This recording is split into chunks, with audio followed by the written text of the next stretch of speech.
श्रीविष्णुस्तोत्रम्। स्तोत्रेणानेन विप्रेन्द्रस्तुहि नारायणं प्रभुं।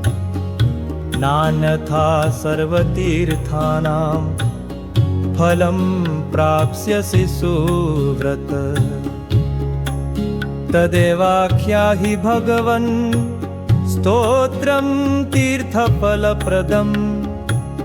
येन जप्तेन सकलं तीर्थस्नानफलं पते।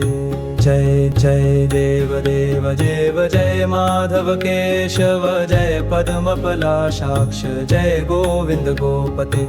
जय जय पद्मनाभ जय वैकुण्ठ वामन जय पद्म ऋषिकेश जय।